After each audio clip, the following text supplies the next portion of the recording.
Good evening everyone. Start करते हैं topic. And topic start करने से पहले एक इम्पोर्टेंट सूचना ये है कि सोमवार से मंडे से सुबह मॉर्निंग को ज्योग्राफी, पॉलिटिकल, हिस्ट्री से रिलेटेड है वो ट्यूशन सीरीज स्टार्ट की जाएगी। तो आपकी फैमिली में, आपके परिवार में, आपके रिलेटिव में, आपके फ्रेंड्स जो एसएससी की तैयारी करने वाले हैं, पटवार की तैयारी करने वाले हैं, राजस्थान पुलिस की तैयारी करने वाले हैं, तो उनके लिए बेनिफिशियल वो सीरीज रहेगी। तो स्टार्ट करते हैं टॉपिक है भोजन के प्रमुख अवयव। भोजन के प्रमुख अवयव है, ये चल रहा था। और कल क्या क्या डिस्कस किया था, देखा था कि कौन कौन से कंपोनेंट होते हैं फूड के एंड कार्बोहाइड्रेट है वो कंप्लीट किया था। देन आज स्टार्ट करने वाले हैं फैट एंड प्रोटीन। तो सबसे पहले देखते हैं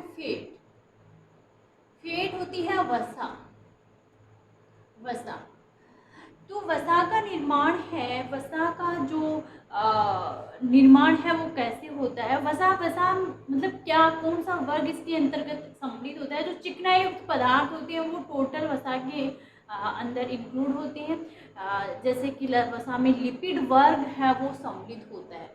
लिपिड वर्ग यानी जो चिकनायुक्त सारे पदार्थ होते हैं वो वसा के अंदर सम्मिलित होते हैं।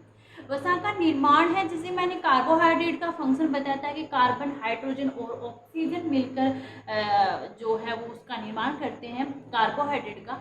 उसी प्रकार से कार्बन, हाइड्रोजन और ऑक्सीजन मिलकर के ही फैट का निर्माण करते हैं।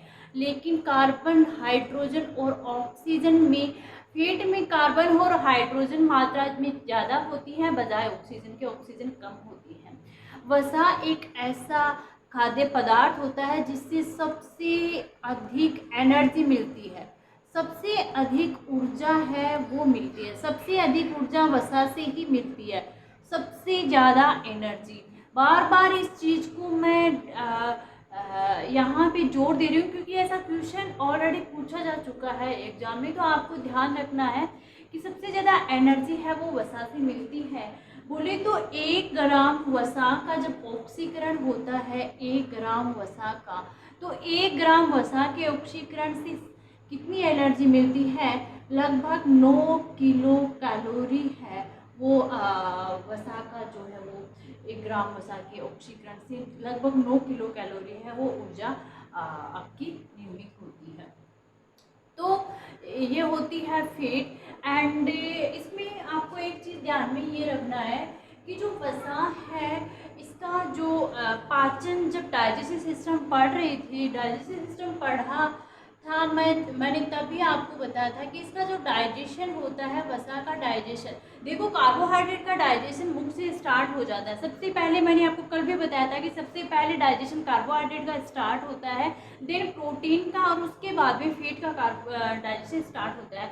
तो वसा का डाइजेशन है वो आपका जो स्मॉल इंटेस्टाइन है, स्मॉल इंटेस्टाइन में यानी छोटी आंत में, स्मॉल इंटेस्टाइन यानी छोटी आंत में वसा का पाचन है वो होता है। छोटी आंत में वसा का पाचन होता है। एंड वहाँ से यानी कि ऑलरेडी डाइजेस्टिव सिस्टम में कंप्लीट कर चुके हैं, लेकिन मेन टॉपिक यहाँ पे फैट है तो थोड़ा देख लेते हैं।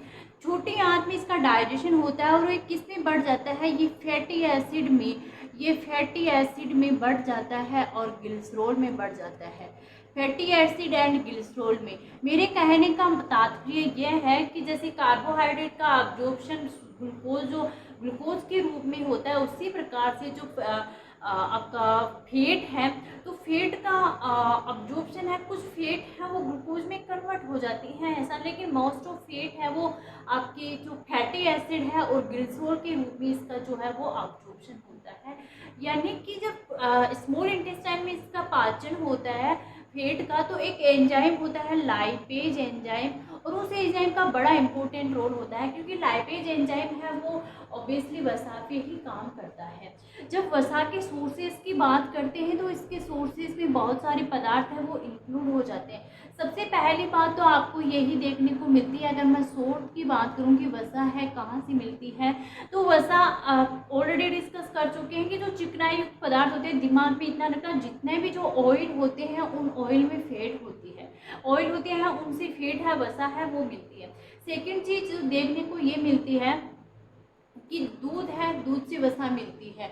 बोले मैम कल तो आपने ये बताया था कि दूध से शुगर मिलती है, आज आप बता रहे हो दूध से फैट मिलती है। देखो ऐसी बात नहीं है कि एक पदार्थ होता है उससे सिर्फ एक ही चीज़ मिलेगी। मेरे कहने का मतलब है, जैसे कि मैं यहाँ पे आपको बताऊँ कि जैसे गिरीदार फ्रूट्स होते हैं, उन फ्रूट्स में फैट उपस्थित होती है। आगे मैं पढ़ाऊँगी, प्रोटीन पढ़ाऊँगी, तब भी मैं आपको बताऊँगी कि दूध में प्रोटीन उपस्थित होती है। तो इसका मतलब ये नहीं कि सिर्फ एक पदार्थ होता है, एक खाद्य पदार्थ में सिर्फ एक ही चीज़ प्रेजेंट हो, या कार्बोहाइड्रेट हो या प्रोटीन हो, फैट हो, ऐसा कतई नहीं होता है। हाँ, इसका मतलब ये होता है कि कुछ मात्रा में, जैसे कि ऑयल है, ऑयल में फैट है, कार्बोहाइड्रेट एंड प्रोटीन की बजाय मोर होती है, ज़्यादा होती है, इसीलिए कहते हैं कि कार्बोहाइड्रेट जो ऑयल है उसमें फैट उपस्थित होते हैं। यानी जो ज़्यादा पदार्थ उपस्थित होता है उसी के आधार पर उसको सोर्सेस में बांटा गया है। तो दूध में क्या होता है, दूध में कार्बोहाइड्रेट भी होता है, दूध में फैट भी होता है एंड दूध में प्रोटीन भी होता है। प्रोटीन वाले पोर्शन में भी आगे डिस्कस करेंगे। तो ये सारी चीज़ें हैं जो आपके इसके अंतर्गत इंक्लूड होती हैं सोर्सेस में। जो कुछ फ्रूट हैं, फ्रूट में भी क्या है, जो फ्रूट, कौन से फ्रूट जिनमें गिरी होती है ना, उनमें फैट है वो उपस्थित होती है। एंड मीट में, ऑब्वियसली मीट में फैट उपस्थित होती है, मीट में प्रोटीन भी उपस्थित होता है। अंडा होता है उसमें फैट उपस्थित होती है मिनिमम अमाउंट में, लेकिन ज़्यादा मात्रा में प्रोटीन उपस्थित होती है। तो ये मेनली सोर्सेज होते हैं फैट के। देन आगे डिस्कस करते हैं कि जो इसके जो कार्य है, फंक्शन है, वो देख लेते हैं कि फैट का क्या फंक्शन है, क्या कार्य है। मेन चीज़ तो यही आ जाती है कि फैट में जो एनर्जी स्टोर करने का काम फैट करता है। यानी कि मैं बार बार कह चुकी हूँ कि सबसे पहले जब तक कार्बोहाइड्रेट होगा, कार्बोहाइड्रेट का यूज किया जाएगा, देन प्रोटीन का, देन फैट का। तो फैट है वो बॉडी में एक उपस्थित होती है, जब इमरजेंसी कंडीशन आती है तो वो उसका उपयोग किया जाता है। यानी कि एनर्जी स्टोर के रूप में है वो काम करती है। एनर्जी स्टोर यानी फैट है वो शरीर में उपस्थित होती है, उसको जब कार्बोहाइड्रेट, प्रोटीन जब अपसेंट होगा तब उसको एनर्जी के रूप में जो है वो ले लिया जाता है फैट को। जब उपवास करते हैं तो फास्ट के दौरान क्या होता है कि खाना नहीं खाया जाता है।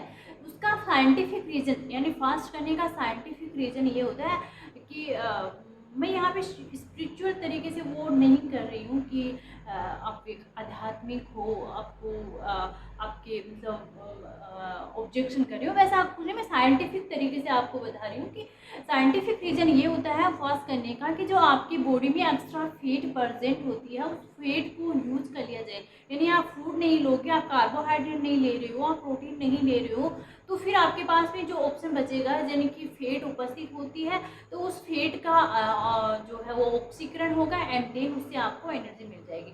तो एनर्जी स्टोर के रूप में, कल भी मैंने आपको एक एग्जांपल बताया था इसका, एनर्जी स्टोर के रूप में फैट का उपयोग किया जाता है।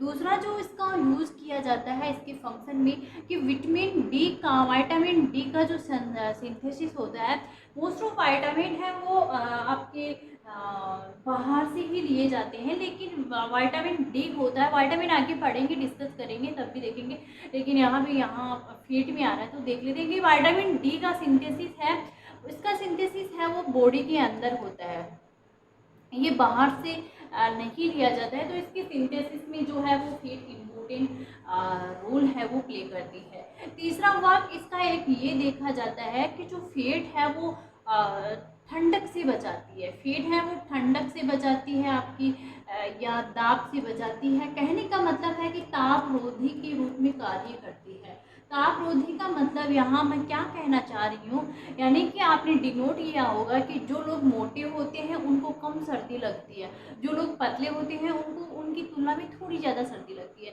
क्यों लगती है? क्योंकि मोटे लोग होंगे तो उनमें जिनके जिनके टमी बाहर आई हुई होगी तो उनमें फैट है वो उपस्थित होंगी, और वो फैट है, वसा है, वो एक ताप रोधी के रूप में जो एपिडर्मल जो बाहरी त्वचा होती है शरीर की, उसमें वो प्रेजेंट होती है। एक गोलिकाओं के रूप में फैट है वो उपस्थित होती है, तो वो ताप रोधी के रूप में वो कार्य करती है। एक मेन कंपोनेंट होता है फैट का। क्या कार्य होता है कि फैट काम करती है, जो आपने देखा होगा जब मैं सेल मेम्ब्रेन पढ़ा रही थी आपको, तो सेल मेम्ब्रेन जो होती है कोशिका झिल्ली जो होती है, तो उसका जो मेन कंपोनेंट है वो क्या होती है? सेल मेम्ब्रेन का मेन कंपोनेंट है वो फैट ही होता है।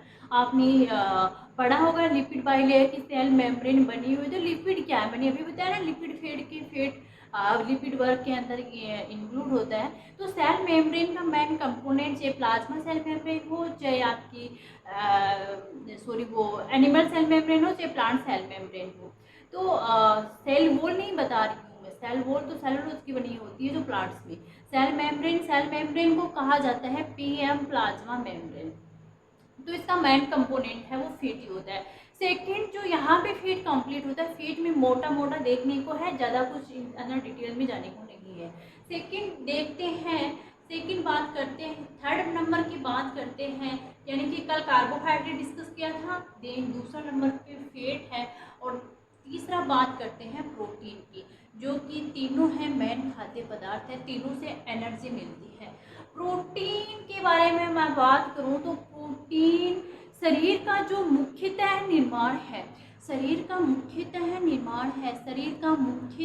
निर्माण है वो प्रोटीन के द्वारा ही होता है। इसमें प्रोटीन का ही इम्पोर्टेंट रोल होता है। इसीलिए प्रोटीन को क्या कहा जाता है? प्रोटीन को शरीर के निर्माण की इकाई कहा जाता है। प्रोटीन को इसलिए शरीर के निर्माण की इकाई कहा जाता है क्योंकि शरीर प्रोटीन के द्वारा ही मोस्ट ऑफ शरीर का वो है वो निर्माण, शरीर का निर्माण मोस्ट ऑफ प्रोटीन के द्वारा ही होता है। क्योंकि मैंने कल भी आपको बताया था कि दिस इज बॉडी बिल्डर, है ना। तो प्रोटीन के अगर निर्माण की बात करूँ कि प्रोटीन किससे मिलकर बना हुआ होता है? प्रोटीन मिलकर बना हुआ होता है कार्बोहाइड्रेट एंड प्रोटीन मिलकर बना हुआ होता है carbon, hydrogen and oxygen. And protein में और कंपोनेंट जो होता है दैट इज नाइट्रोजन, और कुछ कुछ प्रोटीन में फॉस्फोरस भी प्रेजेंट होता है। तो कार्बन, हाइड्रोजन, ऑक्सीजन, नाइट्रोजन ये प्रोटीन में उपस्थित है। कुछ कुछ प्रोटीन में फॉस्फोरस भी काफ़ी मात्रा में वो जो है वो प्रेजेंट होता है। अगर मैं 1 ग्राम प्रोटीन की बात करूँगी, 1 ग्राम प्रोटीन है, 1 ग्राम प्रोटीन से कितनी एनर्जी मिलेगी? तो 1 ग्राम प्रोटीन से एनर्जी जो मिलती है, जो ऊर्जा मिलती है, उसकी मात्रा होती है 4 किलो कैलोरी। सबसे ज़्यादा एनर्जी फैट से, देन कार्बोहाइड्रेट से, उसके बाद में प्रोटीन से एनर्जी मिलती है। सबसे ज़्यादा एनर्जी फैट से, देन कार्बोहाइड्रेट। एनर्जी मिलने का क्रम ये होता है, सबसे ज़्यादा एनर्जी मिलती है फैट से, देन कार्बोहाइड्रेट से, देन प्रोटीन से। इनसे ये है ऊर्जा मिलने का क्रम है, यानी खाद्य पदार्थों से, ठीक है। लेकिन सबसे पहले जो पाचन होता है, सबसे पहले पाचन होता है वो कार्बोहाइड्रेट का होता है। उसके बाद में पाचन होता है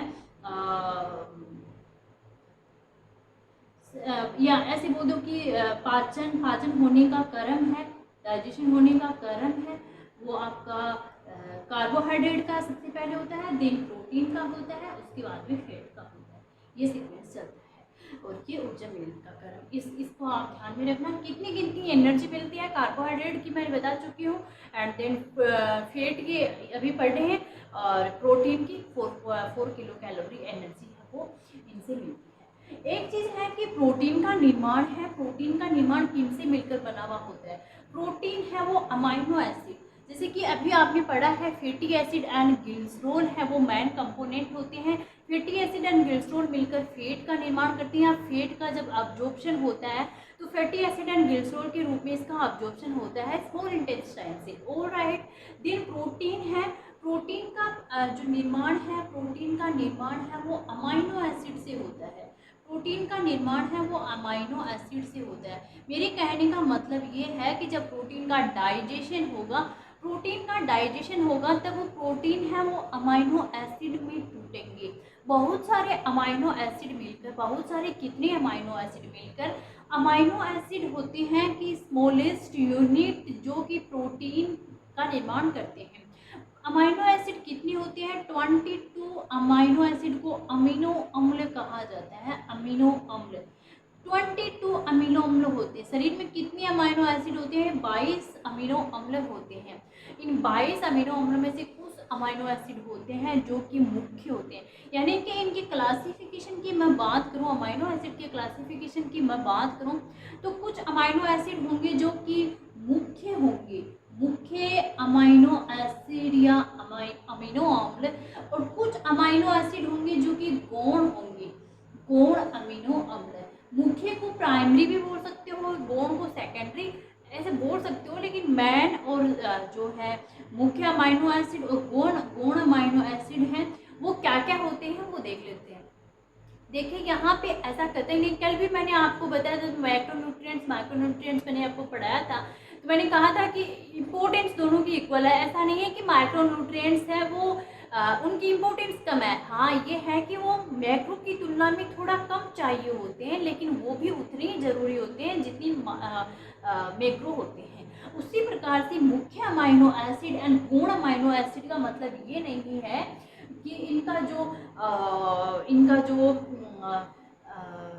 गौण अमाइनो एसिड है वो मुख्य अमाइनो एसिड की तुलना में कम चाहिए होते हैं, ऐसा नहीं होता है। मतलब क्या होता है? मुख्य अमाइनो एसिड वे अमीनो अम्ल होते हैं जो कि जिनका निर्माण शरीर के अंदर नहीं होता, शरीर के अंदर नहीं होता। बोले मैम बाहर से अमीनो अम्ल लेते हैं? हाँ बाहर से। बोले मैम हमें तो पता ही नहीं चलता कि अमीनो अम्ल ले रहे हैं, पता नहीं चलता।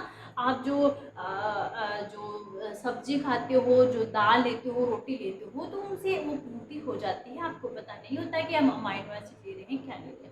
तो मुख्य अमाइनो एसिड वे अमीनो अम्ल होते हैं जिनका निर्माण शरीर के अंदर अंदर नहीं होता है, शरीर के अंदर नहीं होता है, जिनका निर्माण शरीर के अंदर नहीं होता है वो मुख्य अमाइनो एसिड अंदर नहीं होता है। इट मीन्स इनको भोजन के थ्रू लेना होता है, भोजन के साथ इनको लेना होता है, यानी भोजन के साथ ऑटोमेटिक आ जाते हैं। गौण अमाइनो एसिड वे अमाइनो एसिड होते हैं कि ऐसा अमीनो अम्ल जिनका निर्माण शरीर में होता है, शरीर के अंदर होता है, जिनका निर्माण शरीर के अंदर होता है, यानी कि इनको भोजन से लेने की रिक्वायरमेंट है वो नहीं होती, ऑटोमेटिक शरीर के अंदर हो जाता है। जैसे कि अलग अलग अमाइनो एसिड है वो इसमें बांटे हुए हैं। तो ये 22 टाइप के अमाइनो एसिड ये होते हैं। नेक्स्ट जो प्रोटीन है, प्रोटीन का डाइजेशन कहाँ होता है? तो इसका डाइजेशन होता है प्रोटीन का स्टोमक में, इसका डाइजेशन है वो स्टार्ट हो जाता है। स्टोमक की मैं बात करूँ तो स्टोमक को कहा जाता है अमाशय, है ना, स्टोमक को अमाशय कहा जाता है। स्टोमक के बाद में इसका डाइजेशन होता है स्मॉल इंटेस्टाइन में, स्मॉल इंटेस्टाइन में इसका जो है वो डाइजेशन होता है। स्मॉल इंटेस्टाइन को कहा जाता है छोटी आंत, छोटी आंत। एंड छोटी आंत में कंप्लीट डाइजेशन होता है, डाइजेशन मतलब पाचन हो जाता है। एंड पाचन किस में होता है? अमीनो अम्ल में पाचन होता है। अमीनो अम्ल वहाँ से जो है वो अब्जॉर्ब कर लिए जाते हैं। देन मैं इसके सोर्सेज की बात करूं कि अमीनो जो प्रोटीन है, प्रोटीन की मैं सोर्सेज की बात करूं, सोर्सेज की मैं बात करूं, यानी स्रोत की मैं बात करूं कि प्रोटीन कहाँ से मिलते हैं, तो प्रोटीन है वो दूध से भी मिलते हैं। प्रोटीन की मैं स्रोत की बात करूं, यहाँ लिख देती हूँ मैं, प्रोटीन की मैं स्रोत की बात करूं तो प्रोटीन है वो दूध से भी मिलता है। ऑलराइट, सबसे ज़्यादा प्रोटीन मिलता है सोयाबीन से, सोयाबीन से प्रोटीन मिलता है, ठीक है। एंड प्रोटीन किससे मिलता है? प्रोटीन आपका मिलता है जो आपकी मीट है उनसे प्रोटीन मिलता है, ठीक है। प्रोटीन मिलता है जो दाल होती है, दाल से, यानी कि कोई सी भी दाल ले लो आप, चाहे चने की दाल ले लो, मूंग की दाल ले लो, उन सबसे क्या है प्रोटीन जो है वो मिलता है। जो प्रोटीन की ऐसा एक कॉन्सेप्ट होता है प्रोटीन के बारे में कि फूड के बारे में एक ऐसा कॉन्सेप्ट है कि जिस फूड में दाल, रोटी, इडली और सांभर हो, ये 4 चीज हो जिस फूड के अंदर, उस फूड में जो मुख्य अमाइनो एसिड हैं जिनको बाहर से लेने की ज़रूरत होती है, उनकी पूर्ति इस फूड से हो जाती है। दाल, रोटी, इडली और सांभर जो भोजन में सम्मिलित होती है, तो उनकी पूर्ति इस मुख्य अमाइनो एसिड से है वो हो जाती है। ये प्रोटीन के बारे में कॉन्सेप्ट होता है। देन एक प्रोटीन के बारे में यह है कि जो सोयाबीन है, सोयाबीन में कितनी प्रोटीन होती है। सोयाबीन में सबसे ज़्यादा प्रोटीन है वो पाई जाती है। सोयाबीन में प्रोटीन, जैसे प्लाज्मा, देखिए ब्लड प्लाज्मा में ऑटोमेटिक शरीर के अंदर प्रोटीन होती है। ब्लड प्लाज्मा में प्रोटीन होती है, जो ब्लड प्लाज्मा होता है, ब्लड प्लाज्मा होता है, ब्लड प्लाज्मा यानी रुधिर का प्लाज्मा होता है, उसमें 70% प्रोटीन होती है। सोयाबीन में प्रोटीन होती है 43%, ठीक है। दाल में तो प्रोटीन होती है 20% के समथिंग, है ना। दूध में कितनी प्रोटीन होती है, 3.5% के समथिंग प्रोटीन, है ना। मीट में कितनी होती है, 24% के समथिंग प्रोटीन, है ना। ये सारी प्रोटीन है वो इसमें उपस्थित होती है। एक जो आपसे पूछ लिया जाए कि बाल में कौन सी प्रोटीन होती है, बाल में प्रोटीन होती है, आपके जो नाखून होते हैं, नाखून में, बाल में प्रोटीन होती है कैरोटीन प्रोटीन। कैरोटीन प्रोटीन कहाँ उपस्थित होती है, कैरोटीन प्रोटीन है वो नाखून में उपस्थित होता है एंड बाल में कैरोटीन प्रोटीन उपस्थित होती है। देन एक प्रोटीन होती है जो कि संयोजी प्रोटीन, संयोजी जो टिश्यू होते हैं यानी कनेक्टिव टिश्यू होते हैं, उन कनेक्टिव टिश्यू में जो प्रोटीन उपस्थित होती है उसे कहा जाता है कोलेजन प्रोटीन। कनेक्टिव टिश्यू में कोलेजन प्रोटीन है वो उपस्थित होती है। एक प्रोटीन का आपने नाम ही सुना होगा जिसे संकुचनशील प्रोटीन कहते हैं। संकुचनशील प्रोटीन है जो कि मांसपेशियों में प्रेजेंट होती है, मांसपेशियों में वो प्रोटीन है वो प्रेजेंट होती है। और उस प्रोटीन की जो मात्रा होती कौन सी प्रोटीन होती है मांसपेशियों में, that is actin, actin and myosin. Actin और मायोसिन प्रोटीन है वो प्रेजेंट होती है मांसपेशियों में। कैरोटीन प्रोटीन नाखून और बाल में प्रेजेंट होती है।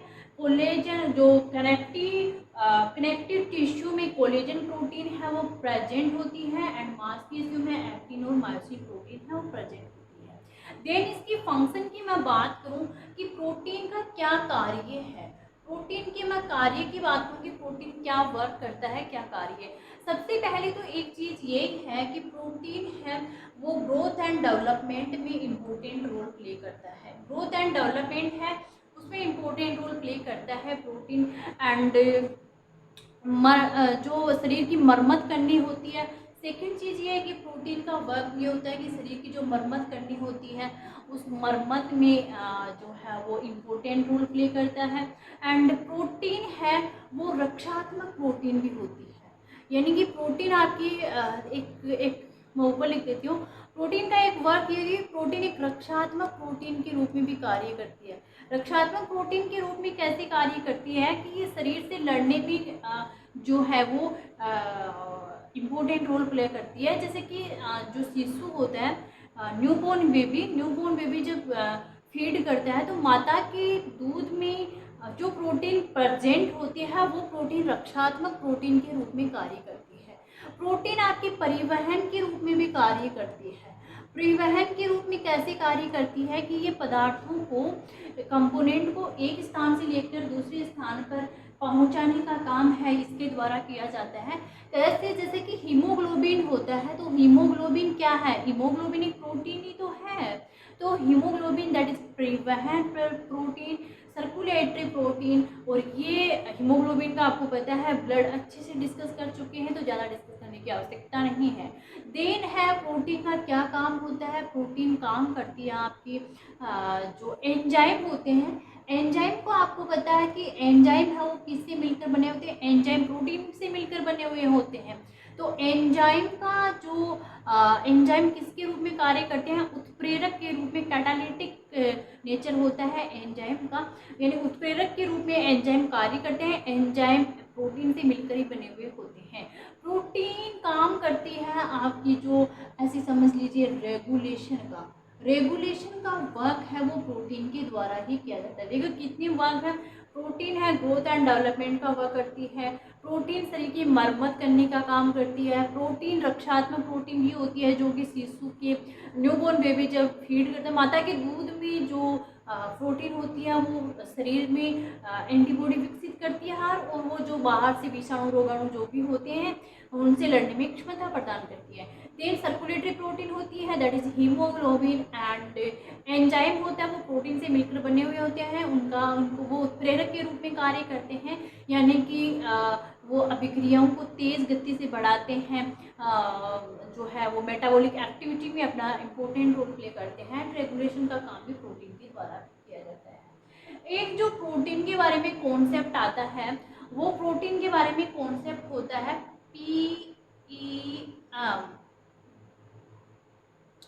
प्रोटीन के बारे में कॉन्सेप्ट होता है PEM, जिसे बोलते हैं प्रोटीन एनर्जी मालन्यूट्रिशन, यानी कि प्रोटीन ऊर्जा कुपोषण।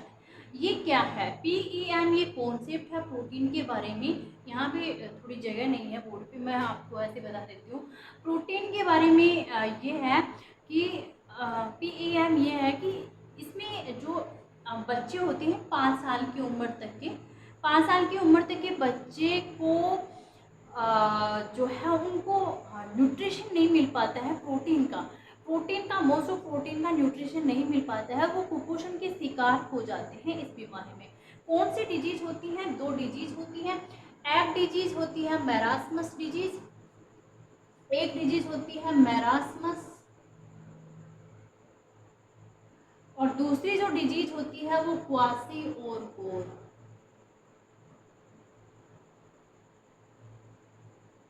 क्वासिओरकोर मैरास्मस डिजीज मोस्ट ऑफ जैसे कार्बोहाइड्रेट है, प्रोटीन है, फैट, तीनों की कमी हो जाती है मैरास्मस डिजीज में। क्वासिओरकोर डिजीज है, बीमारी है, इसमें मेनली प्रोटीन की कमी है वो हो जाती है। जो माताएं हैं, जो माएँ हैं, वो कभी कभी अपनी खुद की लापरवाही से या कभी कभी उनकी ऐसी सिचुएशन आ जाती है कि वो बच्चे को फीड नहीं करवा पाती हैं, तो उनमें उन बच्चों को वो फीड नहीं करवा पाती है, तो उन बच्चों में प्रोटीन की कमी आ जाती है। यानी कम से कम माताओं को 2 साल तक फीड करवाना ज़रूरी होता है अपने बच्चे को। तो उनको बाहरी भोजन से ही वो बाहरी खाना वो खिलाती रहती हैं, घर का खाना जो खाते हैं देन फीड नहीं करवाती है, तो उससे प्रोटीन की उनकी आपूर्ति नहीं हो पाती है। तो इन क्वासिओरकोर को बीमारी होता है जिन बच्चों में होती है उन्हें रेड बोर भी कहा जाता है, इसका निकनेम होता है वो इसका। तो ये होता है इस डिजीज में। यहाँ पे फैट एंड प्रोटीन है वो कंप्लीट होता है। आई होप आपको अच्छे से क्लियर रहा होगा, अच्छे से समझ में आया होगा।